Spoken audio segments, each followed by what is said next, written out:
दोस्तों, आप सभी को बहुत बहुत शुक्रिया, क्योंकि सुबह से पूरे भारत और भारत से बाहर से हमारे बर्थडे का विश आप लोग कर रहे हैं। इसके लिए बहुत बहुत शुक्रिया। हालांकि ये बर्थडे बचपन से मैंने बहुत सारे बर्थडे तो मनाया नहीं, क्योंकि गांव में बसना, मिट्टी में खेलना, और जब किसी का बर्थडे देखता था तो मनाने का हश्र भी होता था। लेकिन कई कारणों की वजह से नहीं मनाता। या यूं कहें कि आज मैं 57 ईयर्स में इंटर किया हूं, और जो बीते हुए साल, खट्टे मीठे साल हैं, वो कैसा रहा, उसका खुशी मनाऊं या दुख, आने वाले वर्षों में क्या पता कैसा होगा। जो गुजरा है उसका अनुभव और आप सबका दुआ को लेकर एक बेहतर मानवता के लिए मैं काम कर सकूं, ये कोशिश होगी। हालांकि आज मकर संक्रांति है, उसका बहुत बहुत आप सबको शुभकामना। भारत के साउथ हिस्से में पोंगल त्यौहार मनाए जा रहे हैं, और कम व बेश कई राज्यों में अलग अलग कई त्यौहार होते हैं। ये बसंत के आगमन, नए फसलों का आगमन का स्वागत होता है। हमारा भारत विभिन्नता में बसा हुआ विकराल विशाल भारत, कई जाति प्रजाति वर्ग भाषा में बटा हुआ, फिर भी विभिन्नता में एकता का संदेश लेकर हम सब काम करते हैं। हमारे सियासतदां या कुछ चंद लोग हमारे इस विरासत को तोड़ने और इसे बिखराव के रूप में ले जाने की कोशिश में लगे रहते हैं। लेकिन उसके बावजूद भारत की आबादी सरकार के मुताबिक 130-140 करोड़ कहा जाता है, लेकिन मेरे हिसाब से जो कोविड-19 की वैक्सीन लगे और बाकी चीज़ों से पता चलता है कि करीब करीब भारत की आबादी 200 करोड़ हो चुकी है। और ऐसी सूरत में हम सबको बेहतर काम करने के लिए, भारत के नाम को ऊंचा करने के लिए मानवीय मूल्यों के रास्ते पे चलना होगा। जो हमें बिखराव का रास्ता देते हैं उनसे सावधान रहना होगा। इसलिए मैं कई वीडियो में कई बार मैंने कहा कि आज हमें ज़रूरत है सभी को मिल कर करके ह्यूमन चैन बनाने का, ह्यूमन लाइब्रेरी बनाने का, और इस भारत को अखंड भारत बनाने का। और ये तब हो सकता है जब हम आपसी भेदभाव को भूल करके, आपसी रंजिश को भूल कर करके हम मिल करके काम करें। जो असामाजिक तत्व हैं वो अपने हरकतों से बाज नहीं आते। मानवाधिकार पे बहुत सारी तथाकथित संस्थाएं बना करके इधर उधर घूमते हैं, लोगों को ठगी करते हैं। उनसे भी सावधान रहना है। और मैं अहरा के तमाम साथियों से भी अनुरोध करता हूं कि वो संवैधानिक तरीके से, आपने हमें 34 साल साथ दिया है, आगे भी साथ देंगे ऐसा मुझे विश्वास है। और तभी हमारा ये जन्मदिन जो आप लोगों ने मुबारकबाद दुनिया भर के व्हाट्सएप पे, ईमेल में, इंस्टाग्राम में, सोशल मीडिया में जो दिया है वो सफल होगा या मैं उसे कारगर समझूंगा।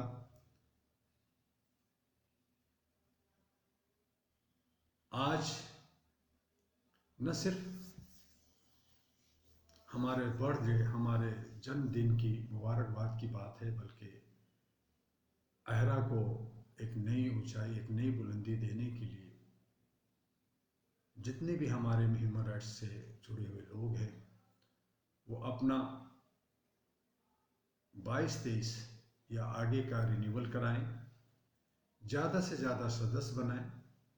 जिन्हें लगता है कि मुझे पैसा कमाना है, पैसा बनाना है और समाज में मुझे इज्जत और सम्मान भी मिले, तो उन्हें भी मौका हम लोग दे रहे हैं कि अगर आपने अहरा के 20,000 सदस्य जोड़ते हैं, बनाते हैं, तो आप 1 करोड़ के भागीदार होते हैं और एक विदेश भ्रमण आपको मिलेगा। लेकिन अगर आपने 20,000 मेंबर्स नहीं बनाते और 10,000 बनाते हैं तो भी आपको 50,000 मिलेगा। 5,000 आप अगर लोगों को जोड़ते हैं तो भी आपको 25 लाख रुपए मिलेगा। तो आप आर्थिक रूप से भी सबल हो सकते हैं, समाज के अंदर अच्छी खासी आपकी पकड़ होगी और आप अच्छे तरीके से समाज का और देश का विकास में आपका योगदान होगा। आप आगे बढ़ेंगे ऐसा मैं मानता हूँ। हमारे जो पुराने सदस्य हैं जो कहीं भटक गए हैं उन्हें भी मैं निमंत्रण देता हूँ कि वो अपने घर वापसी लें और अहरा को ज़्यादा मजबूती के साथ न सिर्फ पूरे भारत में बल्कि पूरे विश्व में आगे बढ़ाएं। और इसीलिए जो हमने 2020-2021 में जो क्षति, जो नुकसान झेला है, उसे भरपाई करना हम सबका काम है।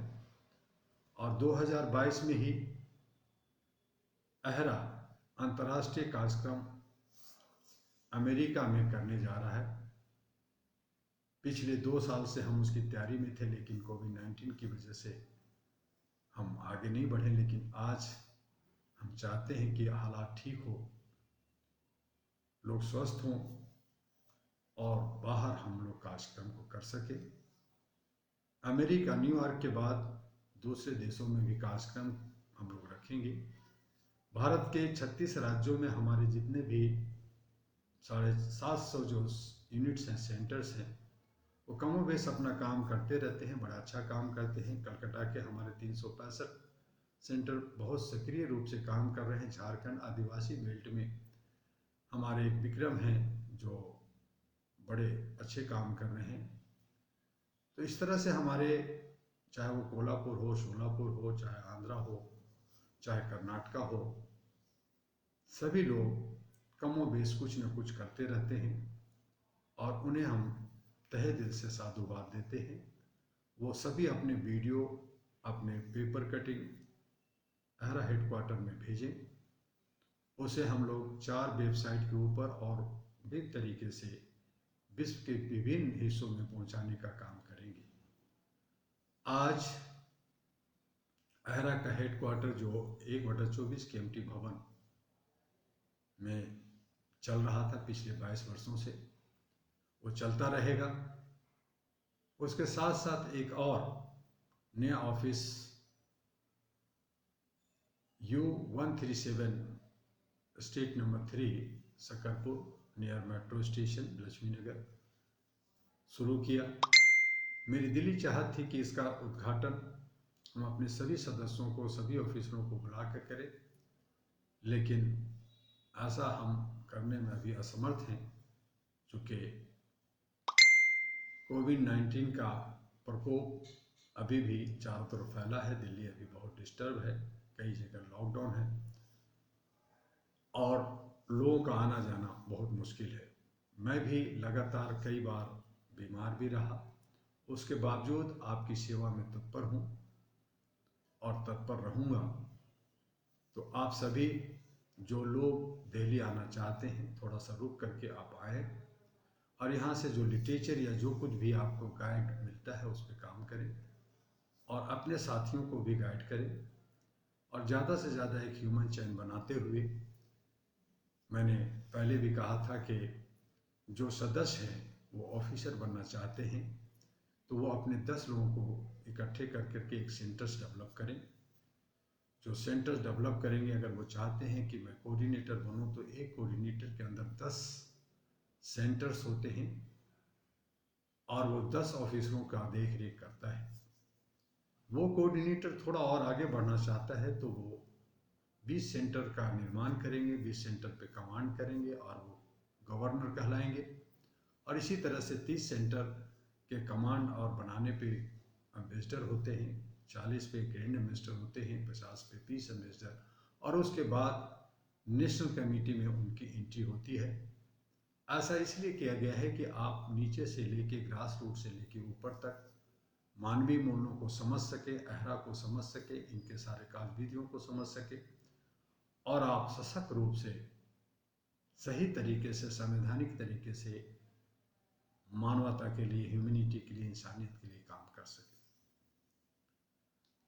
आपकी संस्था स्वच्छ वातावरण में सही तरीके से आगे बढ़ा है, आगे आप सबको बढ़ाना है। कुछ बांग्लादेशी रोहिंग्या लोग अंतर्राष्ट्रीय मानवाधिकार आयोग और पता नहीं बहुत सारी संस्थाएं जो इलीगल है, जो गवर्नमेंट से रजिस्टर्ड नहीं है, लेकिन वो सभी इधर से उधर सोशल मीडिया के अंदर दिखा करके, बहुत सारे ह्यूमन राइट्स कमीशन के मेंबर अपने को बता करके लोगों की ठगी करते हैं या गलत कर रहे हैं। तो उनसे हमें और आप सबको बचना है, अपने साथियों को बचाना है। और जो प्रशासन है, नौकरशाह जो हमारे हैं, उन्हें भी बताना है कि अहरा एक सिविल सोसाइटी है जो United nation, international bar association London, America और बहुत सारे अथॉरिटी से जुड़ा हुआ पहली सिविल सोसाइटी है इंडिया की, जो पिछले 34 वर्षों से भारत के 36 राज्यों में, केंद्र शासित प्रदेशों को मिला करके मैं बात कर रहा हूँ, और विश्व के कोई 15 से 16 देशों में काम कर रहा है। इस पे उंगली उठाने से पहले इसकी स्टडी करना जरूरी है। इसलिए जो भी ऑफिसर, जो भी कहीं भी, चाहे पुलिस डिपार्टमेंट हो, वो मिसगाइड हैं या उनको सही दिशा नहीं मिलता है, डायरेक्शन नहीं मिलता, जिसकी वजह से कई बार हमारे लोग भी सफ़र करते हैं, तो उन्हें बताने की ज़रूरत है। और हमारे जितने भी कोऑर्डिनेटर्स हैं वो आपस में मिल करके भी बात कर सकते हैं। हमारे गवर्नर्स हैं, हमारे एम्बेसडर हैं, खालिद पाशा आंध्रा में साउथ इंडिया का कमान वो संभाल रहे हैं, अच्छे तरीके से काम कर रहे हैं। उन्हें भी साधुवाद आज मैं अपने जन्म दिवस पे देना चाहूँगा। हमारे सुनील मंधानी सरकार और सौम्य लिमा जी कलकत्ता में बहुत बेहतर काम कर रही हैं, गरीबों को कपड़ा देना, खाना खिलाना, जगह जगह जा कर के घूमना। हमारे सिमडेगा के विक्रम बड़े अच्छे काम कर रहे हैं।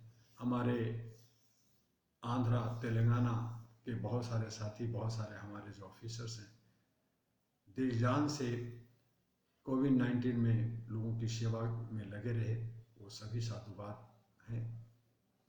और आप सब खुशहाल हों, बेहतर हों, इसी कामना के साथ आज आपके अहरा हेडक्वार्टर के एक नए ऑफिस में बैठकर आपसे बात कर रहा हूँ। पुनः समय समय पे आपके बीच में आते रहेंगे। 26 जनवरी को आप फिर से आप कुछ सलाह मुझे दें कि आपको किस तरह से मैं आपके बीच में आपकी बातों को रखूं या आपके सवालों को रखूं। 26 जनवरी को पुनः मैं 4 बजे फेसबुक पे आऊँगा। अहरा ह्यूमन राइट्स अहरा जो हमारे हैं, और बहुत सारे चैनल्स, बहुत सारे सोशल मीडिया पे इसको कॉपी की जाती है, तो उसे देखें और ज़्यादा से ज़्यादा साथियों तक पहुंचाने का काम करें।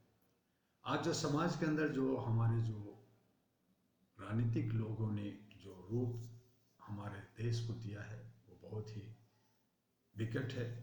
बचपन से मैं प्रधानमंत्री एक ऐसा चाहता था कि जो भारत का हो, पूरे जनता का हो, भारतवासियों का हो, जो आज तक देखने को नहीं मिला। लेकिन आज कुछ चंद दिनों में जब डर का माहौल बना, जब देखा कि प्रधानमंत्री भी डरते हैं, और कुछ लोगों ने कहा कि प्रधानमंत्री देश के प्रधानमंत्री होते हैं, जनता के प्रधानमंत्री होते, तो मुझे बड़ा हंसी हुई।